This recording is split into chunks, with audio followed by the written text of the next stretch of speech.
welcome back to my channel. I am Jazzy Rayshawn, and I know it's been a while since I have uploaded. I have no idea when this video will be uploaded, but today is April 10th.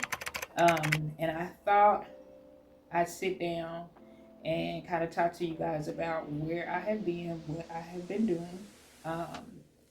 If you read the title of this video, which I'm sure you have, my husband and I are getting ready to purchase our first home together, and I am super excited. But that's what I have been working on. And not just that, I kind of wanted to take a break from social media. I haven't been on Instagram or Facebook, and I haven't uploaded on YouTube. I've just been super focused. And I just felt like every once in a while I take a break from social media anyway.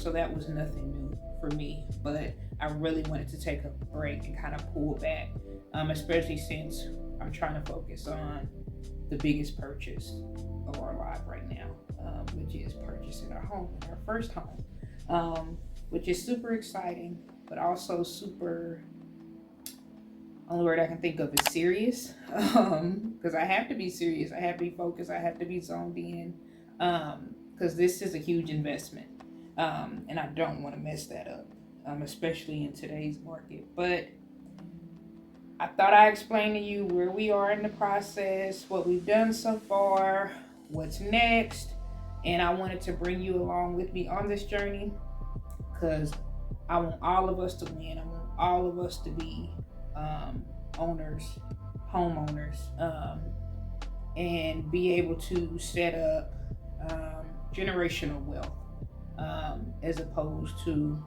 renting all the time. And there's nothing wrong with that. I've been renting all my life, but I felt like it's time. I'm ready. Have you ever been so close to something like you can taste it? Like, that's how I feel right now. Like, I feel like this is our year, this is our time. And I keep getting reassurance from God.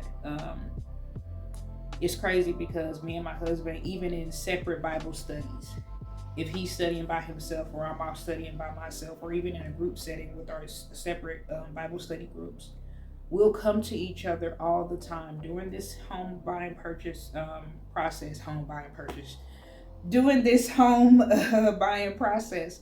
We have come to each other several times, coming across the same type of verses over and over again. One in particular is a verse, several different verses where God is saying, I'm going before you, or look up at the land that I have promised you. I'm going before you. Don't worry about any trials and tribulations that are going to come. I'm going before you, and I'm going to take care of that for you.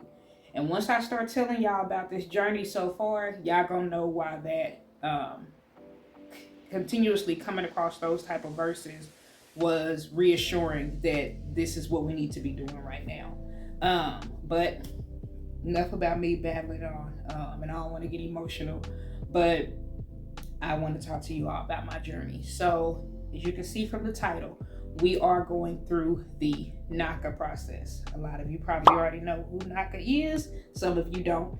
For those of you who don't, I will explain it. I got my laptop here because I got a lot of notes, and I don't want to mess none up and give y'all no wrong information. But I'll make sure to link all of their information below, all the information we found. I'll be sure to link all of that information down below in the description box. So basically, I heard about NACA maybe 2-3 years ago. My husband was telling me about it. My husband's a real estate agent, and he was telling me about the NACA program. And when he first told me about it, I was like, for one, I didn't think we were ready. I didn't think we were ready to purchase a home. If you all watched one of my last videos that I uploaded, I talked about us paying off debt. We did pay off all of our debt, but when he told me about this, we were still in the process of paying off debt. And I did not want to make a huge investment like purchasing a home with debt. Not saying there's anything wrong with that for anyone else who's done that, but for me personally, I did not want to do that. When I move into my home, I want the only debt to be my home. So that's just how I felt at the time. Because I didn't want to be for me, the debt we had, we would have been house poor, like the type of debt that we had. And I didn't want that. When I move into my home, I want to be comfortable and still be able to live, still be able to actually enjoy my home, and other things that we like to do. So that's where my mindset was at the time. Also, the way he explained the program, not the way he explained it, it was just my understanding. When he explained it to me, my understanding was we wouldn't qualify anyway, because I took it as NACA only being for low to moderate income households, and I didn't want to take away from somebody else's, something that somebody else could benefit from. So I was like, I don't think we should get into that type of program. Yeah, we're in debt, but I don't think financially we would need that type of program. So all that said, plus we have one of his best friends and his wife went through the NACA program. So we knew people who went through the program and that it worked. I just didn't think we were ready. So come February this year, I'm telling y'all, this had to be nothing but God, because I wasn't even watching anything. I was watching TV, but I wasn't watching anything that was like home related or buying a home. I do watch a lot of like home purchase TV shows or HGTV and stuff like that, but I wasn't watching anything like that at the moment. But in my mind, we had already discussed that probably this year we wanted to purchase a home. So that was in the back of my mind, but it wasn't at the forefront of my mind. But all of a sudden, as I'm watching TV, this thought popped into my head that said, how long before your lease is up should you start looking to purchase a home, start looking for a home, or start the process? And we're currently renting, and our lease isn't up until the end of October. So I was like, let me Google it. Don't know why this thought or question popped up in my head, but let me Google it. And a lot of websites were like 3 to 4 months, 5 to 6 months, and this was February. So I was like, well, heck, we might as well get started now. Especially in today's market, we don't know how long it'll be before we actually find a home that we want. We might as well start the process now. And I remembered my husband talking about NACA. So I was like, let me look them up. Let me see what they're talking about. So I read some stuff on their website, looked at reviews. I watched YouTube videos, child. When I say I researched. And it sounded too good to be true. And I'm going to tell y'all what all they offer. And y'all believe me when I say it sounded too good to be true. So I was like, this sounds too good to be true. But they had a workshop that was coming up, which you have to attend anyway to even participate in the NACA program. They used to be in person, but since COVID, they're online right now. So I was like, and it's like 3.5 to 4 hours long. So I was like, it's on a Saturday morning. I'm not gonna be doing nothing on that day, so I'll attend the workshop and get more information about this program and see if this will be a good fit for us. So I went to the NACA program on February 26th, to the workshop on February 26th. It was a Saturday. And I'm gonna list off a few things that I learned. Some of these things you're gonna be like, that do sound too good to be true. But the first thing I learned was what NACA actually stands for. I learned that, but previously, but I want to explain to you all what it is. It's the Neighborhood Assistance Corporation of America. That's what NACA stands for. They are a nonprofit community advocacy homeownership organization. So they're not the lender. They're a nonprofit organization. They get you connected with the lender, which right now is Bank of America, to get you qualified. So that was something. I had seen that on their website. I had heard that in other people's videos, but coming from the horse's mouth, it was just like, okay, this is what they are and this is what they do. But here's where it got good, and I was like, this is like legit. Still in my mind thinking this is too good to be true. No down payment, no closing cost, no fees, no requirement for perfect credit, and a below market interest rate. And y'all know today's interest rate is spiking sky high. When I learned all that, I was like, why ain't more people doing this NACA program? Like, at least more people that I know, because I know a couple personally that has done it, but I don't know anybody else personally who has used the NACA program. And if they have, they ain't saying nothing to me, child, about it. So I'm like, this is amazing. Like, no down payment, no closing costs, no fees.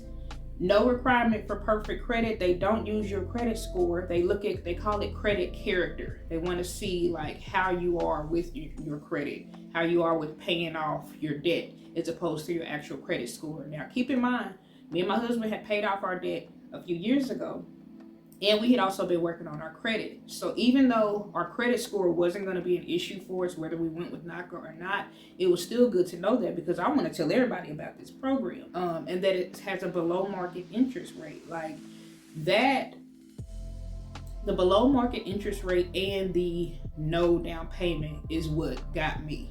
I was like, that's saving money. We already are saving, but that's more money we can put towards new things that we want to buy for the home or updating the home, as opposed to a down payment. Also, another thing I forgot to put here in my notes, no PMI, and that's private mortgage insurance, which I also learned that doesn't benefit the buyer. That's insurance for the lender, just in case you fall through on the loan. No PMI. And I know some people who didn't go through NACA may not have PMI, but they had to put down money in order to not have PMI. You don't have to put down anything with NACA. No PMI, period. No private mortgage insurance. So yeah, like I said, sounds too good to be true, but it's legit. I sat through this workshop. It was like 3.5 hours long. By the end of the workshop, once you complete it, they send you a link with your NACA ID so that you can start the process. They had me hook, line, and sinker, honey. I was like, let's go. Let's do this. So they send you a link to go to their website and create what they call a web file, where you'll upload all of the documents that you need in order to get qualified to start your home search. So I got the link. This was February 26th. So I got the link, created our web file. We had to upload last 3 months of bank statements, last 30 days of pay stubs, tax returns and transcripts, proof of voter registration, rental history, employment history. Any debts that you had. Now, we didn't have debt. We do have 2 credit cards. So they consider that, of course, debt. So we had to include, I believe it was the last 3 months of the bank statements for each of those credit cards. And how they factor in that debt, like your debt to income ratio, the minimum payments on each of those cards is, well, one is like $25 and one is like $30. So total, we had about $60 a month in debt, which is, I felt like was great for what we were about to go into. So we had to upload that information too. By the time we had all of that uploaded, I was ready to schedule our appointment with a mortgage counselor, because you have to get all of that information uploaded in your file prior to scheduling an appointment. And thank goodness I already had a lot of that stuff. Some stuff I did have to kind of look for, but other stuff I already had. So like you have to have W-2s too from the past 2 years. I forgot to mention that. So some of that, I think it was one W-2 that I needed to look for because they weren't online. But I was able to find all of that. Me and my husband both were able to find all that information and get it uploaded, scheduled our intake appointment, our initial intake appointment with our mortgage counselor. Scheduled it, and they scheduled us for March 29th. So I'm like, okay, we got some time to breathe. We still were continuing to upload our pay stubs, because of course once we met with the mortgage counselor, they wanted to see most recent. So while I was waiting for our appointment to come, I'm still uploading anything that came in, any bank statement, any pay stub. I'm continuing to upload that. March 29th comes. Now, before I get to this,